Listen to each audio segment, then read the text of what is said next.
प्रणाम मित्रों, जय श्री राम।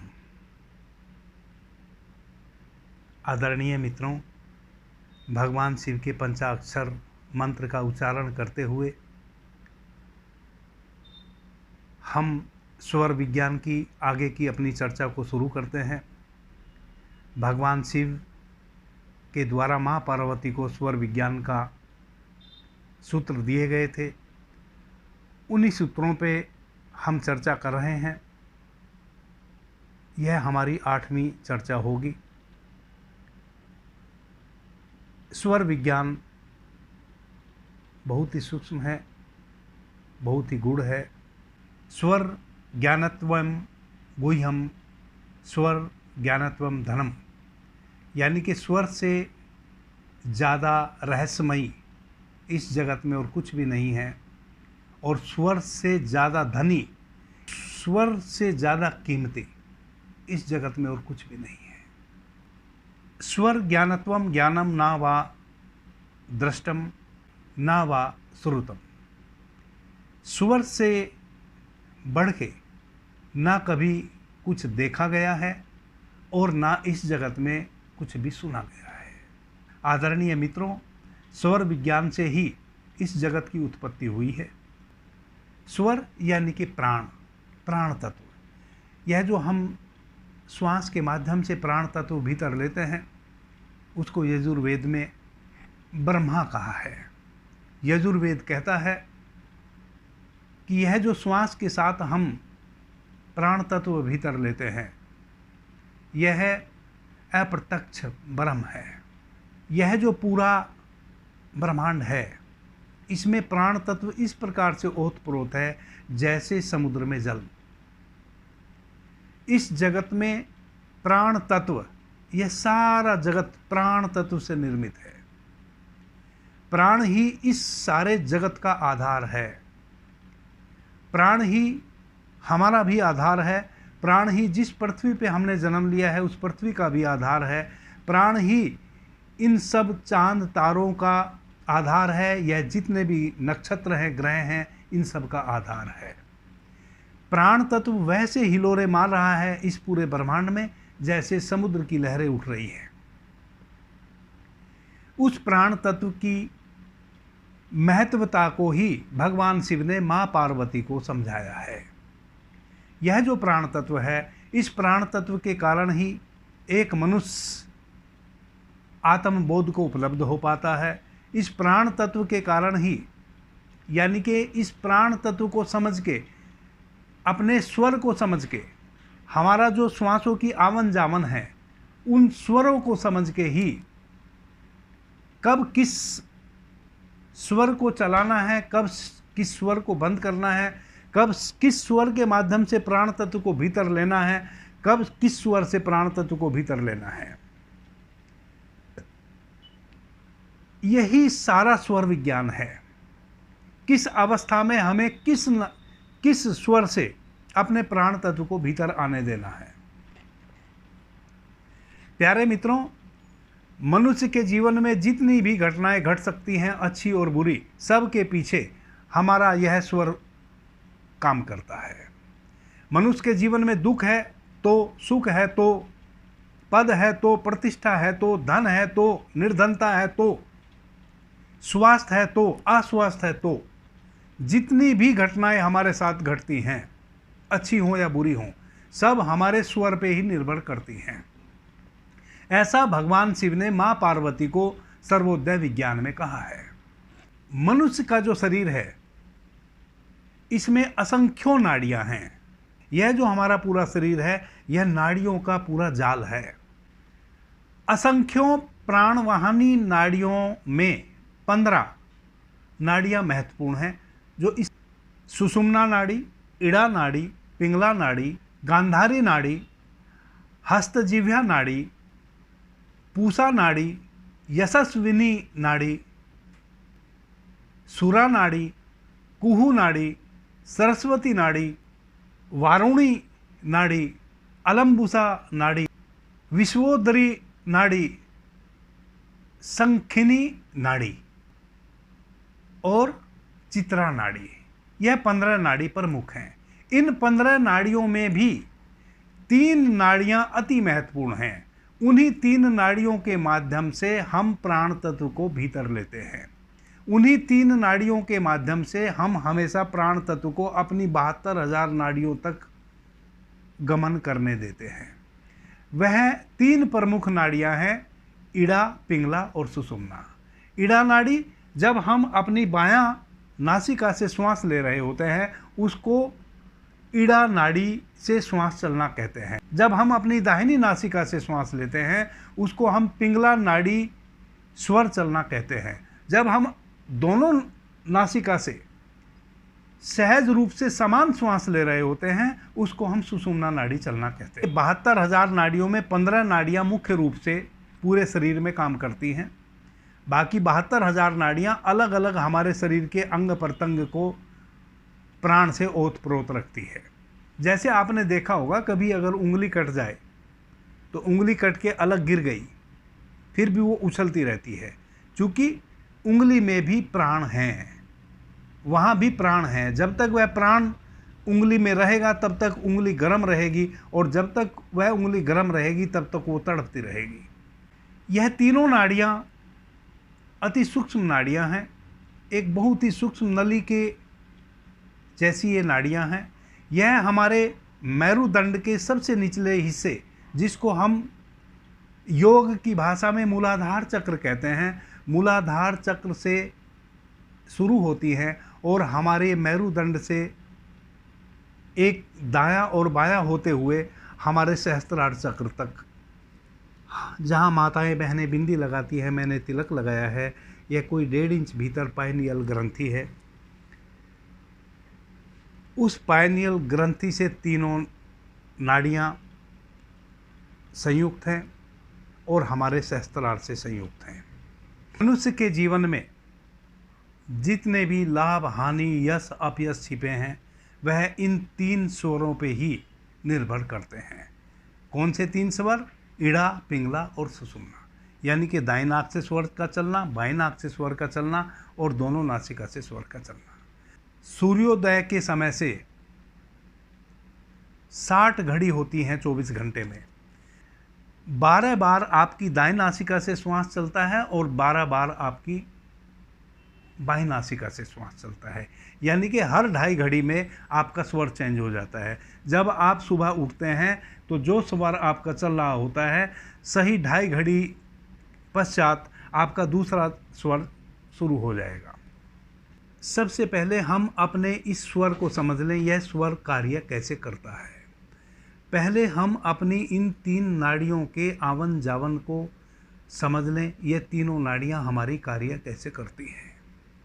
आदरणीय मित्रों, सुबह जब हम सूर्योदय के समय नींद से जगते हैं, उस समय जो भी हमारा स्वर चल रहा होता है वह स्वर 2.5 घड़ी पश्चात बदल जाएगा, हमारा दूसरा स्वर शुरू हो जाएगा। यानी कि हर 2.5 घड़ी में हमारा स्वर चेंज हो जाता है। 12 बार श्वास हम 24 घंटे में बाईं नासिका से लेते हैं और 12 बार हम दाहिनी नासिका से लेते हैं। यह एक स्वस्थ मनुष्य के लक्षण हैं। यह प्राकृतिक रूप से नेचुरली होता है। इस स्वर के माध्यम से ही, श्वास के माध्यम से ही 5 तत्व का हमारे भीतर आगमन होता है, प्राण तत्व का आगमन होता है। उसी प्राण तत्व से हमारा पूरा शरीर संचालित है, उसी प्राण तत्व से हमारी बुद्धि, हमारा मन। हम अपने शरीर को स्वस्थ कैसे रखें? स्वर विज्ञान के माध्यम से। तो उसके लिए हमें प्रतिपदा से शुरू करना होगा। शुक्ल पक्ष की प्रतिपदा के दिन सूर्योदय के समय जब आप नींद से जगेंगे तब आपकी बाईं नासिका से श्वास चल रहा होना चाहिए। शुक्ल पक्ष की प्रतिपदा, द्वितीया, तृतीया 3 दिन लगातार जब आप सूर्योदय के समय निद्रा से जगेंगे, आपकी बाईं नासिका से श्वास चल रहा होना चाहिए। फिर चतुर्थी, पंचमी और षष्ठी को आपकी, जब आप सुबह सूर्योदय के समय उठें तो दाईं नासिका से श्वास चल रही होनी चाहिए। शुक्ल पक्ष की सप्तमी, अष्टमी और नवमी, त्रयोदशी, चतुर्दशी और पूर्णिमा आपकी सुबह सूर्योदय के समय जब आप नींद से जगते हैं बाईं नासिका से श्वास चल रही होनी चाहिए। अगर उस समय आपकी बाईं नासिका इन तिथियों में नहीं चल रही है तो आपका स्वर गड़बड़ चल रहा है। वैसे ही कृष्ण पक्ष की प्रतिपदा, द्वितीया, तृतीया, सप्तमी, अष्टमी, नवमी, त्रयोदशी, चतुर्दशी और अमावस्या, इन 9 तिथियों में सूर्योदय के समय जब आप निद्रा से जगते हैं आपकी दाहिनी नासिका से श्वास चल रहा होना चाहिए। अगर इसके विपरीत श्वास आपकी चल रही है तो आपको समझदार हो जाना चाहिए, आपका शरीर किसी गंभीर बीमारी से ग्रस्त हो रहा है। अगर यह जो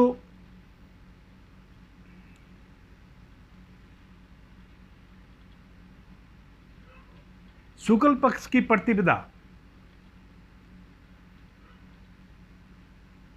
के दिन अगर बाईं नासिका से श्वास नहीं चल रहा है, जब आप सूर्योदय के समय निद्रा से जगते हैं दाहिनी नासिका से श्वास चल रहा है, तो आप समझदार हो जाइए, खबरदार हो जाइए, आपके शरीर में कोई गंभीर रोग पल रहा है।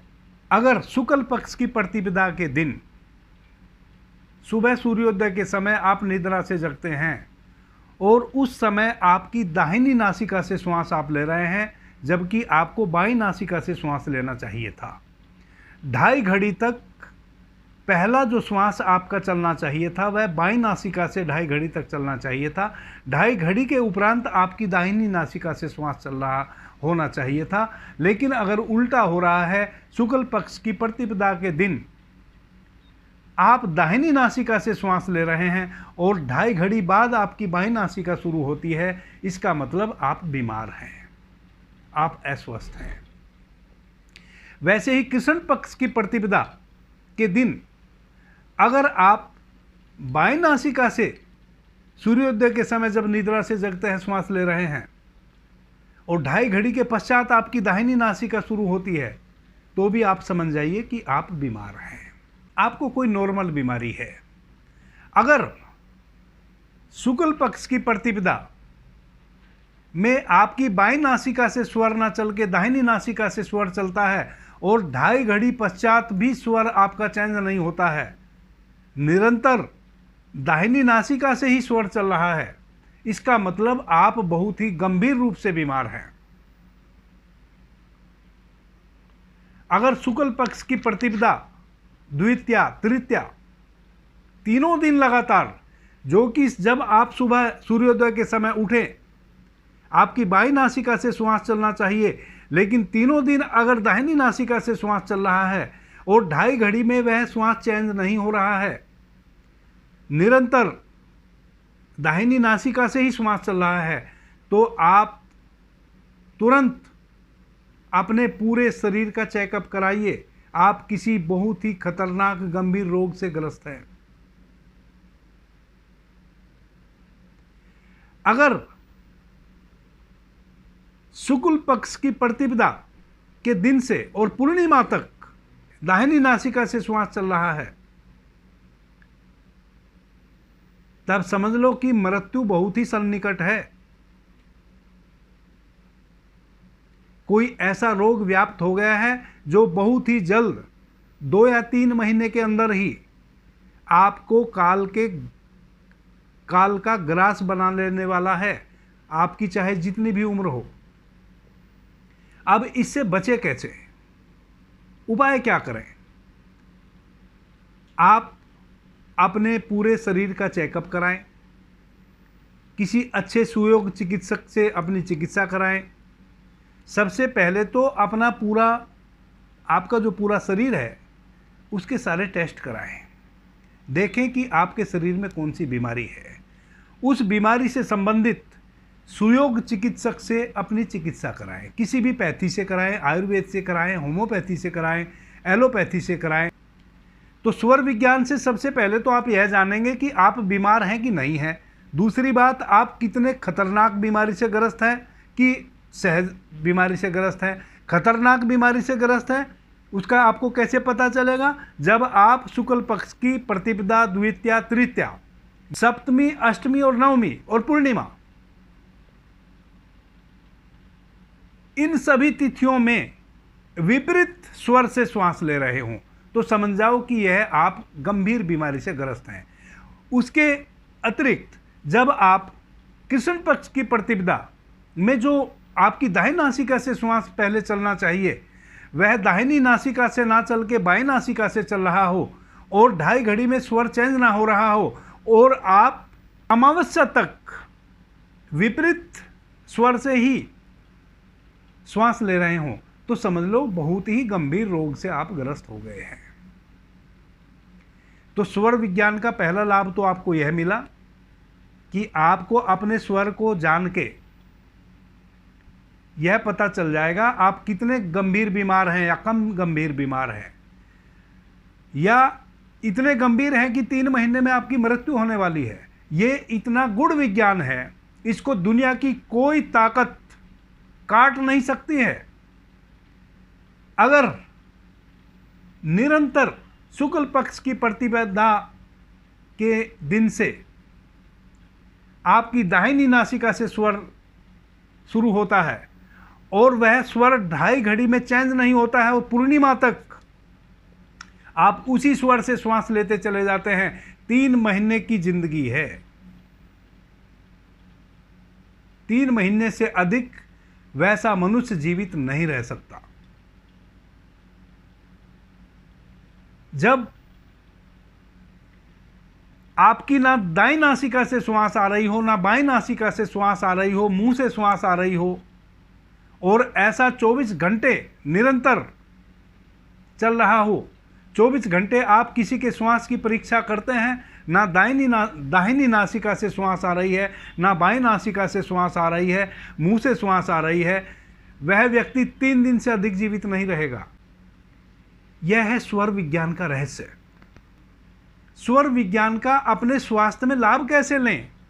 तो सबसे पहले सुयोग्य चिकित्सक से अपनी चिकित्सा कराइए, अपने टोटल टेस्ट कराइए। आपको एक तपस्या करनी होगी और वह तपस्या यह करनी होगी कि जिस प्रकार से मैंने आपको तिथियां बताई हैं, शुक्ल पक्ष की प्रतिपदा तिथि जो कि आपकी बाईं नासिका शुरू होनी चाहिए, दाहिनी नासिका से आपका श्वास शुरू हो रहा है, आप अपनी दाहिनी नासिका को रुई से बंद कर लें और बाईं नासिका से श्वास लेना शुरू करें। दाहिनी करवट लेट जाएं, दाहिनी करवट लेट जाएं, आपकी बाईं नासिका से श्वास शुरू हो जाएगा। अगर आपको गंभीर बुखार है, जो भी रोग डिटेक्ट हुआ है, चिकित्सक ने जो भी रोग आपको डिटेक्ट किया है, जब तक वह रोग शांत ना हो जाए तब तक आप अपने दाहिने स्वर को बंद ही रखेंगे। जब आपको औषधि ग्रहण करनी हो तब आप अपने दाहिने स्वर को की रुई निकाल लेंगे, उसको शुरू करेंगे। अगर बंद है औषधि ले लेंगे, औषधि लेने के पश्चात फिर अपने दाहिने स्वर को बंद कर देंगे और बाएं स्वर से आप श्वास लेंगे। जब आप यूरिन पास कर रहे हों, लैट्रिन बाथरूम जा रहे हों या भोजन ग्रहण कर रहे हों, केवल तभी आप उस रुई को निकालेंगे, वरना तो सारे टाइम तक जब तक वह बीमारी निर्मूल ना हो जाए, जो आपके गलत स्वर प्रतिपदा के दिन गलत स्वर चल रहा था और बीमारी डिटेक्ट हुई है, जब तक वह निर्मूल ना हो जाए तब तक आप अपने उस स्वर को बंद रखेंगे और जिस स्वर को चलना चाहिए था उसी स्वर को चालू रखेंगे। केवल भोजन ग्रहण करने के समय, पेशाब जाने के समय, लैट्रिन जाने के समय आप उस रुई को निकाल के रखेंगे। बाकी सब समय तक आप अपने उस स्वर को रुई से बंद करके रखेंगे। जब भी आपको औषधि ग्रहण करनी हो तब आप दाहिने स्वर से ही श्वास ले रहे होंगे, तभी औषधि को ग्रहण करेंगे। फिर आप उस दाहिने स्वर को बंद कर लें। इतना भी गंभीर आपको रोग हो, आप पूर्ण स्वस्थ हो जाएंगे। औषधि भी लेंगे, आपको औषधि भी लेनी है, किसी भी सुयोग्य चिकित्सक से अपनी चिकित्सा भी करानी है, और अपने उस स्वर को भी बंद रखना है जो स्वर को नहीं चलना चाहिए था। इस प्रकार से आप अपने स्वर को चेंज करके इससे शारीरिक लाभ ले पाएंगे। कभी भी इस बात का ख्याल रखें, जब भी आपको भोजन ग्रहण करना हो, इस बात को नोट कर लें। अगर आप स्वस्थ हैं, सब कुछ आपका सही चल रहा है, आपके जो स्वर हैं वो हर 2.5 घड़ी में चेंज हो रहे हैं, और शुक्ल पक्ष की प्रतिपदा के दिन से सही प्रकार से आपके स्वर चल रहे हैं, और हर 2.5 घड़ी में आपके स्वर चेंज हो रहे हैं, तब आपके स्वर कभी गड़बड़ ना हो, आप कभी बीमार ना पड़े, आपके स्वर गड़बड़ाए नहीं, उसके लिए आप एक उपाय करके हमेशा रखेंगे। वह क्या करेंगे? जब भी आपको भोजन ग्रहण करना हो, यानी कि ठोस रूप में कुछ भी खाना हो, ग्रहण करना हो, आप तभी करेंगे जब आपकी दाहिनी नासिका से स्वर चल रहा होगा। कुछ भी हो जाए, आप पहले अपनी दाहिनी नासिका को शुरू करेंगे, यानी कि अपने पिंगला स्वर को, सूर्य नाड़ी को पहले शुरू करेंगे, तभी आप भोजन ग्रहण करेंगे। जब आपको लिक्विड रूप में कुछ भी लेना हो, जैसे कोई भी पेय पदार्थ आपको लेना हो, उसको आप ग्रहण तभी करेंगे जब आपका चंद्र स्वर चल रहा हो, आप बाईं नासिका से श्वास ले रहे हैं, ईड़ा नाड़ी से आप श्वास ले रहे हो। अगर आपको पानी पीना है, जूस पीना है, कुछ भी लिक्विड रूप में आपको ग्रहण करना है, उसको ग्रहण करने से पहले आप यह देखेंगे कि आपकी बाईं नासिका चल रही है कि नहीं, चंद्र नाड़ी, ईड़ा नाड़ी चल रही है कि नहीं चल रही है। सबसे पहले आप इसको चलाएंगे। इसको चलाने का तरीका बड़ा साधारण सा है, सरल है।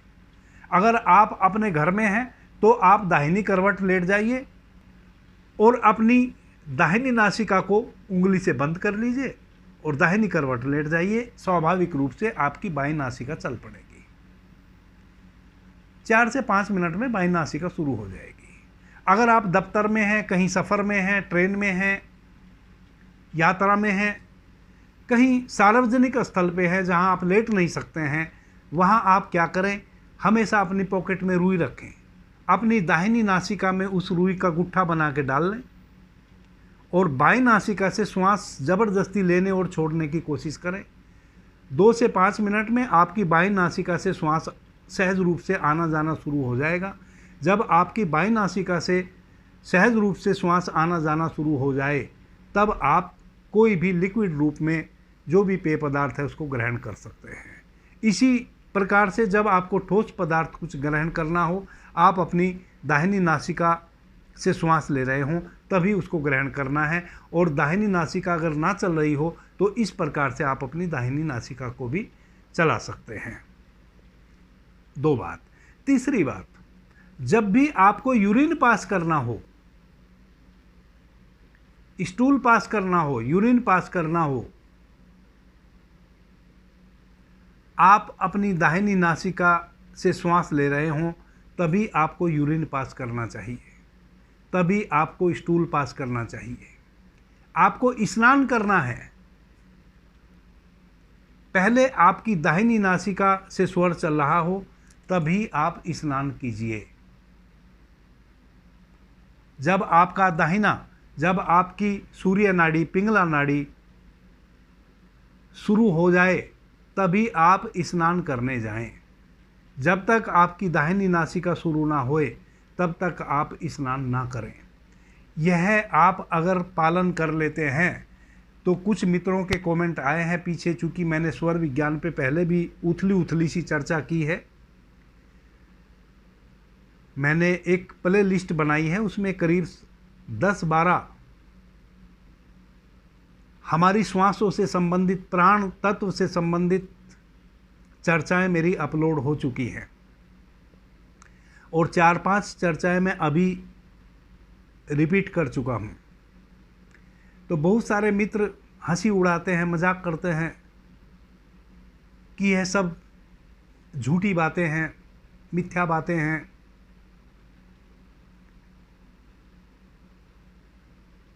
करके देखें, क्या करें? आप इसके विपरीत करके देखें। जब आपकी दाहिनी नासिका चल रही हो तब स्नान न करें, जब स्नान करें जब आपकी बाई नासिका से आप श्वास ले रहे हों।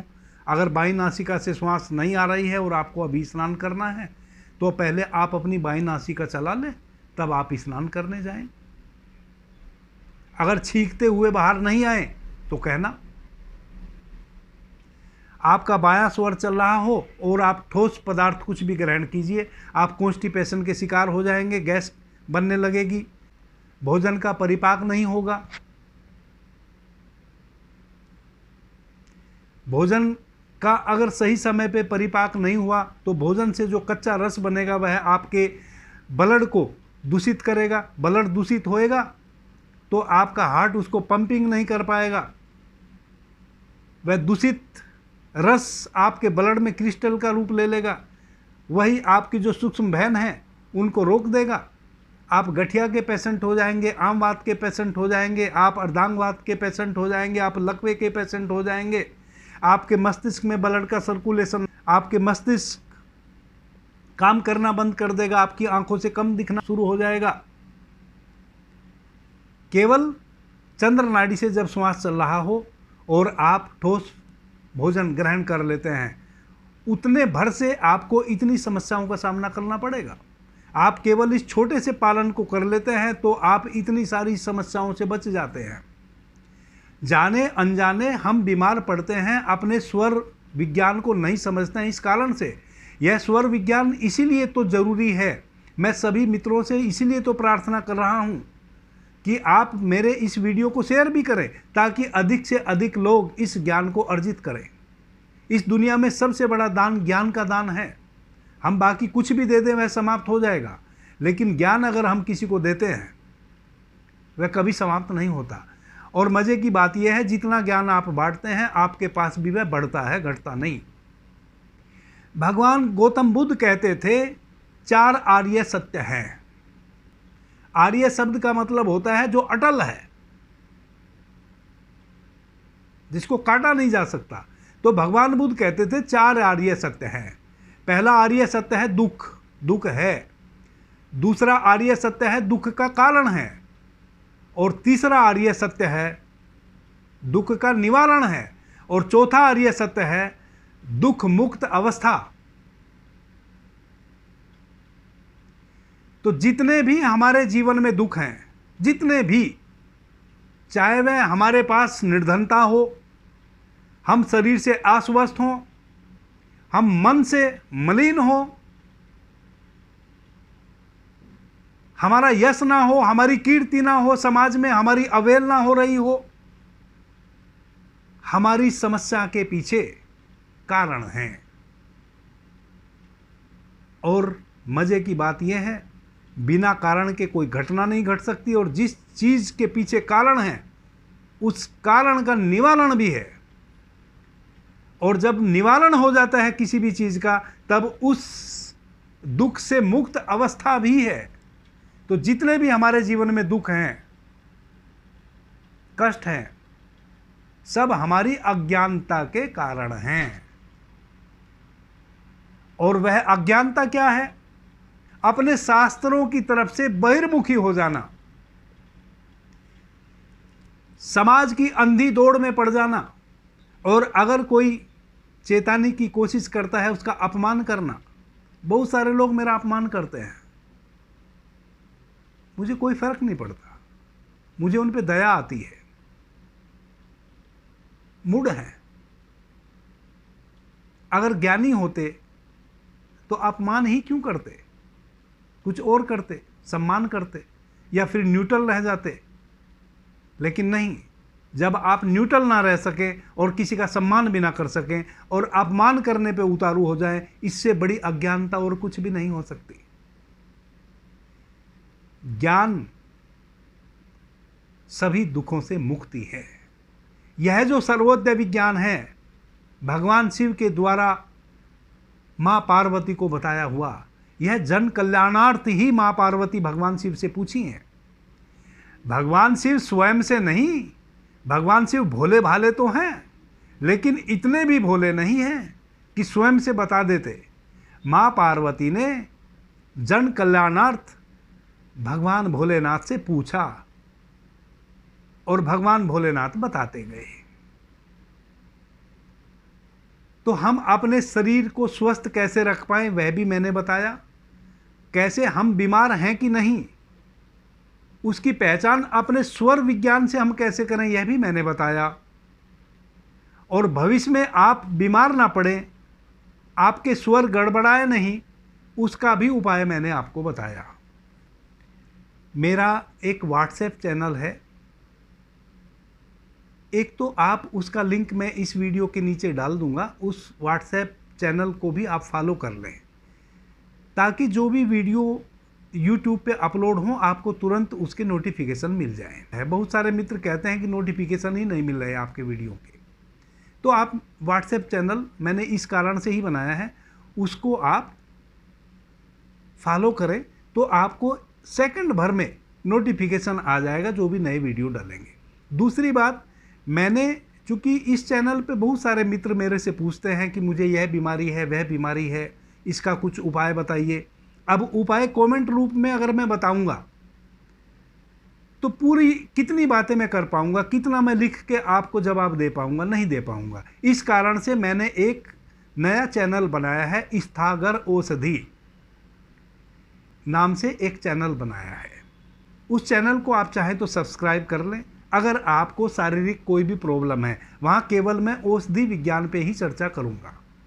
अगर किन्हीं मित्र को शारीरिक प्रॉब्लम है और वह स्वर विज्ञान के साथ साथ आयुर्वेदिक चिकित्सा मेरे द्वारा लाभ लेना चाहता है तो उस चैनल पे आप जाके कमेंट करें, वहाँ आप मुझे बताएं तो मैं उसी समस्या से संबंधित वहाँ वीडियो बना के डालूंगा जो भी मेरे अनुभव हैं। बहुत सारे वीडियो मैंने अपने मन मर्जी से डाले हैं उस चैनल पर, तो आप उस चैनल को सब्सक्राइब कर सकते हैं। जिनका केवल स्वर चेंज करने से जिन बीमारियों में लाभ हो सकता है उस पे मैं चर्चा करूंगा इस चैनल पे। स्वर विज्ञान से संबंधित कोई 10 वीडियो अपलोड होने हैं अभी और आगे। मैं इस विज्ञान को पूरा बता के ही आपको दम लूँगा। अभी तो सबसे पहले कहते हैं कि हेल्थ, उसके बाद वेल्थ। अभी मैं आपका शरीर स्वस्थ हो उस पर चर्चा कर रहा हूँ। कल परसों से मैं आपकी वेल्थ ठीक हो, स्वर विज्ञान के माध्यम से कैसे आप अपनी वेल्थ को ठीक करें, कौन सा स्वर चल रहा हो कि आप कोई विचार मैनिफेस्ट करें और वह पूरा हो, मैं इस पे चर्चा करने वाला हूँ। उसके बाद और बहुत सारी चर्चा हम करेंगे। स्वर विज्ञान अद्भुत विज्ञान है और बहुत ही सूक्ष्म विज्ञान है। भगवान शिव कहते हैं कि इस विज्ञान को जिसने जान लिया वह अमृत को उपलब्ध हो गया। अभी के लिए इतना ही। आपने मुझे ध्यान से प्रेम से सुना, उससे मैं बहुत अनुग्रहित हूँ। सभी मित्रों को मेरा प्रणाम, धन्यवाद। हर हर महादेव। ओम नमः शिवाय। ओम नमः शिवाय।